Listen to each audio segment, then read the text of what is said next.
les podcasts Web Girondins. Salut, c'est Nico de Web Girondins. On se retrouve pour les flops de la rencontre Bordeaux-Saumur, match de la 21e journée de National 2 perdu par les Girondins sur le score de 1-0. C'est la 3e défaite consécutive, la 5e cette saison.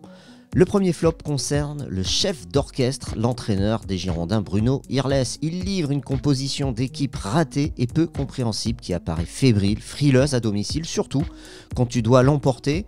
Seulement 3 joueurs offensifs sont alignés au début du match. Begré, Ikadimi et Mergi qui jouent sur un côté. On ajoute à ce constat des remplacements inutiles et aucun plan de jeu efficace pour revenir au score. Au final, ce Bordeaux-Saumur conclut une série de 3 matchs perdus où Bruno Irles n'a jamais été dominateur avec son groupe. Pire, il semble avoir perdu son empreinte sur des joueurs devenus amorphes.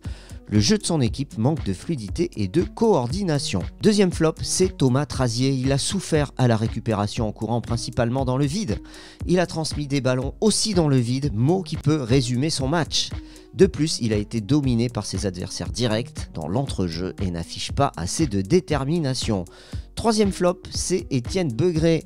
Il perd tous ses ballons, ou presque, dans cette rencontre. L'avant-centre a été incapable d'orienter le jeu en position de pivot et ne s'est pas montré dangereux devant le but. Il porte trop le ballon et doit être plus rapide dans ses prises de décision. Il a montré une faiblesse technique importante dans ce match et aussi peu de vitesse dans la profondeur.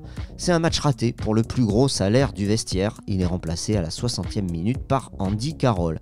C'est terminé pour les flops. Il n'y aura bien sûr pas de top dans ce match. Merci d'avoir suivi cette rubrique. On se retrouve dès le prochain match à Avranches en espérant cette fois-ci des tops.